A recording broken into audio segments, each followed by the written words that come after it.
something to tell you. Dear. Níl mon sail seo. Time on sail elle. Or I should say perhaps I am here on behalf of themselves. The good people. The other world. Sit down there now. I will. Now I know where I know your name from. I've some books, I think, at home that you've written, and I can't remember what they are.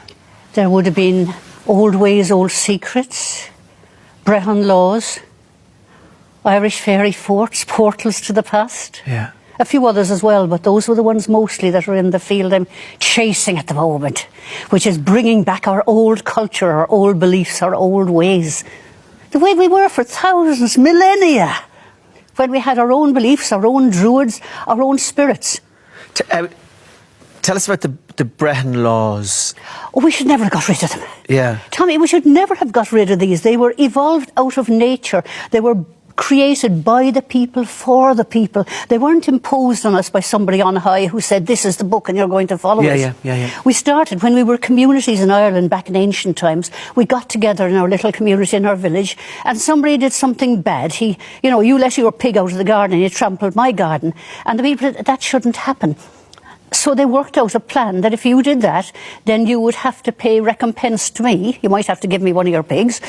And then they would make a rule that it didn't happen again. And you had to mend your fences also. So everything that happened that went wrong or that went well, you made a law to go with it. So it evolved out of natural, normal living. So stuff like, say we could go to the extreme now, say for murder. If you killed your brother or it was not. We did not go in for killing in return. I mean, when you think about it, what sense is there? I mean, you kill my husband and I immediately have you killed. What's that going to do? What good is that going to do to anybody? Yeah. There am I, bereft, without anything. So you would have to pay the honour price for my husband, which would be hefty. And you would also have to pay recompense, and you would probably be ruined, and you would in future be at the lowest level, having to work your way to live. There was a punishment for people who had really, not only had you killed my husband, but you weren't even sorry for it and refused to be sorry. You would be put beyond the 9th wave.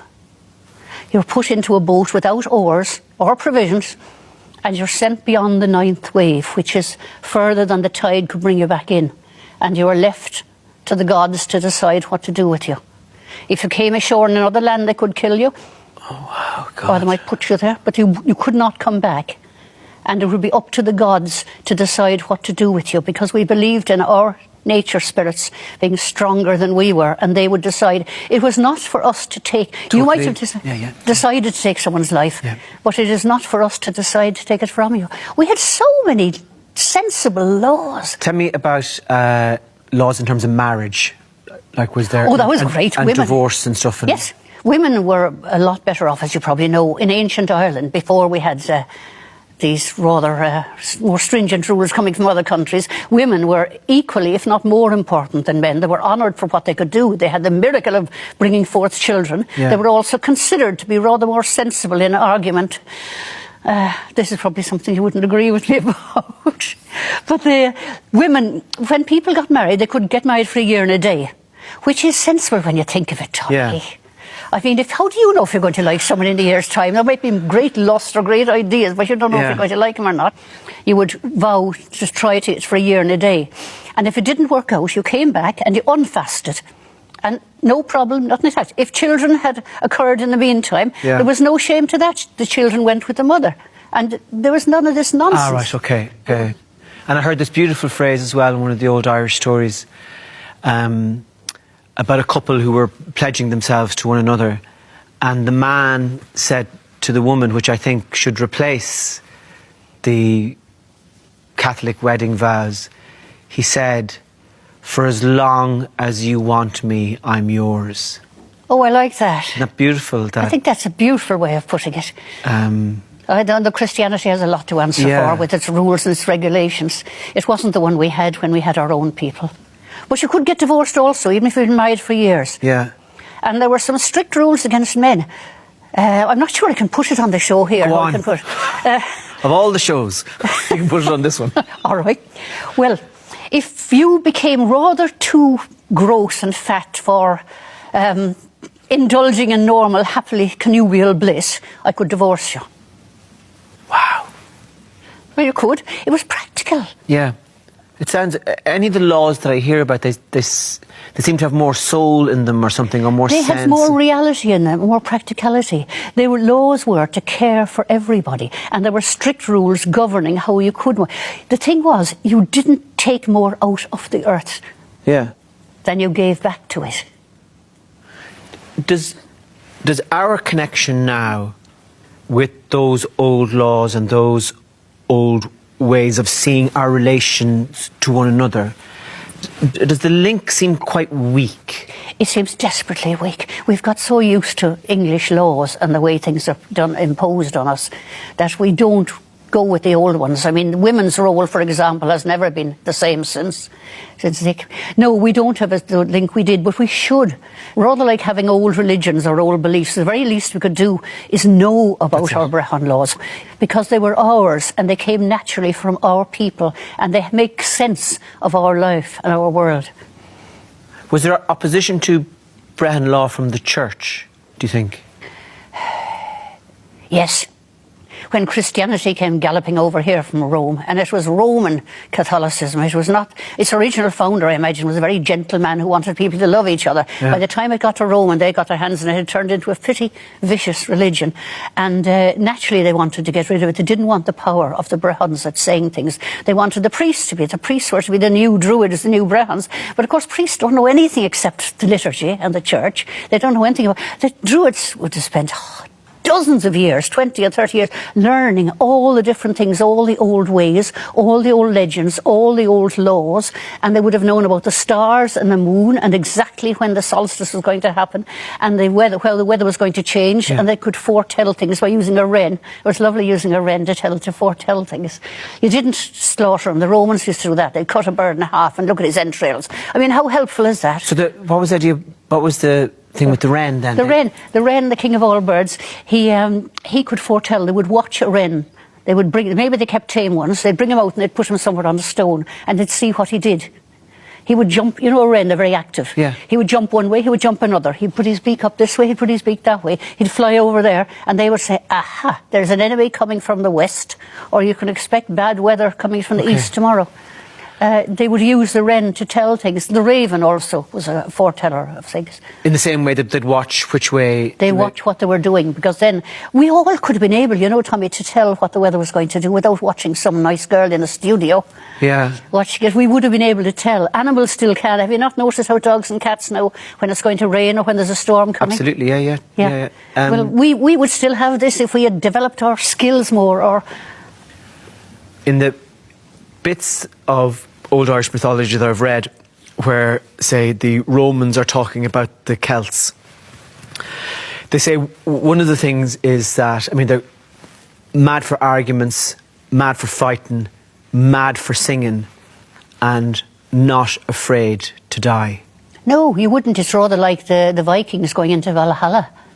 You went into another world, a more beautiful world than this one, where there is where falls not rain nor hail nor any snow nor ever wind blows loudly, a place where everyone is young and happy. People often wanted to go there, and that's what you get in some of the old legends, people who do go there, but they can't always come back. Yeah.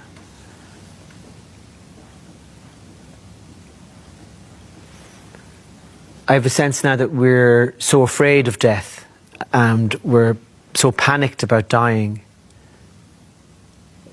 It's the natural progression on from this world. It's the next stage, the most natural thing going on. You move through this phase, through that phase, and then you move on and go through the curtain and on to the next world. It's nature is what I mean. If you spend your life watching Facebook and Twitter and just looking at television, you can't think there could be anything else. It's also, isn't it, that if you open your eyes to what's around you, you see how much death there is. Yes. In the sense of birds or insects or whatever, and that it becomes much more normalised. Yes. And natural. It's natural. Natural is the word. It's nature. It's what's there and what does happen. What do you have great respect for? Nature.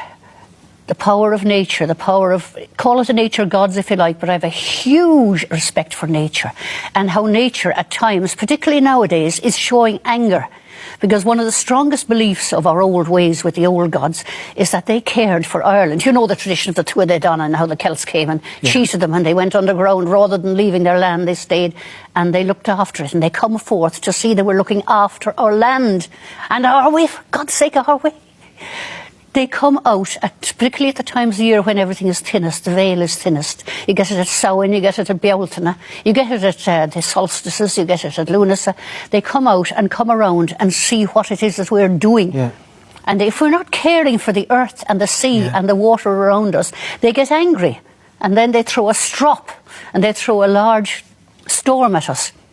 Now, so people can hear that and think that all these things are defined and separate, that the Tuatha Dé Danann are a separate thing from us, who are a separate thing from the land. But my sense of it is that those images are just ways of talking about a spirit that moves you got it. between the three. Between the three, because it's in us too. Yeah. Have you not gone out into a wood and stood there at night and felt part of it? You know, people laugh about tree huggers and things, but there's a tree that's standing there that's been there for generations. There's a spirit in the wood also, and there's you. You can let it into yourself and feel it and be part of it, and never, ever again break a branch off a tree casually.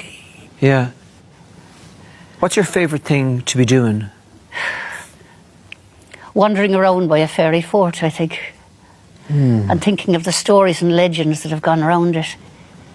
What's your sense of behaviour around a fairy fort? Respect. You would not charge into someone's palace or into Oris and Uachtaráin, come to that, and say, "Hi, I've come for tea, where's the sugar?" You would stand outside and wait to be admitted. So from in a rational way, that's not a rational belief in terms of... It's irrational if you wish, but I would hate to be rational all the time. Is there no side to our brain? Yeah, no, there is, but what I'm asking is that, so you're there in front of this fairy fort. Yeah. And, like, your sense of decorum, your sense of what is proper behaviour and what is not. Who are you, do you think, like, what's happening? What's happening is that I'm entering another presence, a place that has been powerful. And I ask, if I think I have a good reason for going into a fairy fort, then I will. I always said people don't go into fairy forts. But if I think I have a good reason, there might be a lost child and there, a lost animal, and you need to go in to get it. Or you may say, "May I come and share your space for a little while?" And you just ask politely. Is it so difficult to be polite to the old ways? What are the fairies, do you think? What are the fairy people? What are the fairies? The good people. The fairies is a word put on by the English in the 1890s. It's a sort of denigrating way. So yeah, the little things, like, you know, little leprechauns, little things. But ours are very real gods, the nature gods of Ireland, who are in charge of everything that is to the well-being of our country. The wells, every form of water, springs are magic, water is magic wherever it goes, to our seas, to our mountains, to our caves, to our hills, to our land. And to think that we're so important in our day and age that we can ride roughshod over everything else, it's asking for trouble. I mean, it's not that different to praying to a god and asking for something. It's praying to a god. It is praying to a god. It's just not the Christian God whom they've turned into some cruel, vengeful creature. That Augustine fella, who should not be called Saint Augustine, who decided that women weren't worth anything except maybe produce children, but not much good. And he was the one who started that awful, awful custom of not allowing unbaptised babies to be buried in it. And I cried then when I discovered about the use of the fairy forts. I cried when I heard that people who weren't allowed to bury their baby. I mean, isn't it enough to have lost your baby? Yeah. When they weren't allowed to bury them in consecrated churchyard, they would take them to a fairy fort and bury them there, because the good people would look after them. The thought, you know, and they believed that the old gods would look after them if the new god wouldn't. And I loved that. And it still moves me deeply. years ago, I was down in County Clare, and I was at this retreat, kind of a meditation retreat, that included walking meditations. And you were to found a stretch of road or bohereen or something, and you would do a walking meditation there twice a day. And at the end of the retreat, the guy said, now I want you to go down to the place where you did your walking meditation. And in this particular Buddhist tradition, they were called Devas, I think it's D-E-V-A''S. But we'd know them as the good people. And he said, they're in the bushes. Yep. And I want you to go down there and thank them for the insights that you received while you were I like that. walking up and down beside them. And I went down to this little place where I was walking up and down, and I gave encouragement to the part of myself that said, do it. And it felt really natural. I think that is lovely that you're told To say to do thank that. I have you. a lot of time for the Buddhists, a lot of time. But even for just for the idea of thanking the spirit, or whatever, it all crumbles when you try to put words and definitions on it. I know. Where do you reckon, where do you think we're going? I think there are signs that we are moving back to more of a belief in nature, in our old ways and old beliefs, because people are nauseated, I think, by the way we seem to be going in the world. We're going too fast in one direction, and your instincts will tell you. Sometimes your brain has been so shut off by other things you have to do. You're thinking, I've got to be there, I've got to be there, I've got to do this. But if you just let it, like you did when you talked to a bush and said, thank you, and thank you for giving me this insight, like you get when you're in a forest, like you get at the top of a mountain. Do you sing? I do. I do. I would sing the old songs always, yes. You're not going to have me asking to sing now, are you? Yeah, come on. Do you have a song in you? My young love said to me, oh, my mother won't mind, and my father won't slight you for your lack of kind. Then he stepped away from me, and this he did say, it will not be long, love, till our wedding day. He stepped away from me, and he moved through the fair. Oh, how fondly I watched him move here and move there. And then he went homeward with one star awake, as a swan in the evening moves over the lake. Last night he came to me, oh, my dead love, he did come in. So softly he came that his feet made no din. And he laid his hand on me, and this he did say, it will not be long, love, till our wedding day. Ah, damn you, Tiernan.